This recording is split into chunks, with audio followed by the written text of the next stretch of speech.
gurdam ina sewi no ndiyam ina waɗa sahaji famɗa no liyam gurdam ko mbadi piyam yaaru jam ɓiyam Allah jippinanma peeñɗi lowma kala ñeeñɗi ɗon tan ɓaggimi ɓokki pondumi noppi e koppi mbeɗa yeeɓa waɗoɓe cokki ha ɓooyi taarimi eddaji coppi goɗɗo ɓeydi ha wi dak hono hojom e yeesam ɗi maayi pak geno toɓ hay sinno ko waadere gurdamam ko taadere mbeɗa ñolino ɓootere leelani portimi loy guitam ɗe gojji coy baɗɗo gurdam mum yo boy ñande ummital sikkela ma o hoye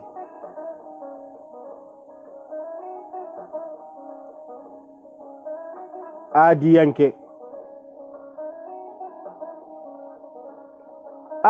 mi diñaaki mi windi mi huñaaki ina hawni weñaaki no jubbol sañaaki andu mi lañaaki to yidde mi hiñaaki accam mi muñaaki tiiɗimi ko aadiyanke safimi ko gilliyanke yooɗimi ko harbiyanke uurimi ko gendiyanke ko noon tigi ɓe Bela TV en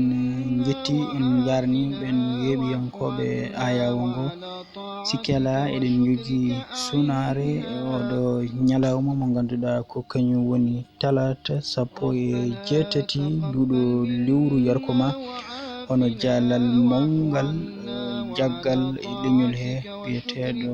Jallis Abdoulaye Ali Diallo gandiraɗo Jallis toon e Fanay Ndoro walla mbiyen toon to Mboyo Waha ruttima e jomiko yo Allahu yurmomo yafomo harnamo aljanna kanko e dendagal mayɓe julɓe kala sikki ala ko neɗɗo golloniɗo ko mantani e leñol ngol nanɗo ɗum gila e gurdam sikki ala ko ni tigui woni aduna ni tigui woni aduna ko gayni yaaha wona mawni yaaha walla ñawi yaaha ɗum noon yo Allah harnuma aljanna ko noon tigui wona neɗɗo kadi mo bayrodirɗen ha woro saabu hay e oɗo mawludu o mawludu mo jogoɗen hettade ɗo ko kanko wawi en hebnude ɗum hono no hannirta ni yo Allah yurmomo yafomo harnomo aljanna ربنا تقبل منا وعافنا واعف عنا وعلى طاعتك وشكرك أعنا gotigi Abdoulaye Ali Diallo wawno hemnude en ɗiɗo beyti payodinde me wodma ñele kirndugol ma peccugol ma ngenage hama ma yaso sago ma welma na wulma yiɗi metta giɗo ma hamaɗa hama yaso sago ma welma na wulma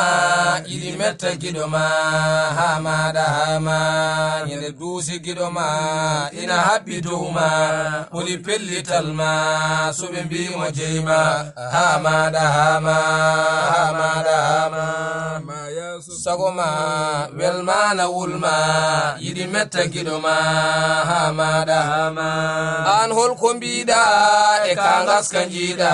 na fondana hiiɗa hamaɗa hama an holko mbiɗa e ka gaska jiiɗa na fondana hiiɗa hamaɗa hama ma yaltudu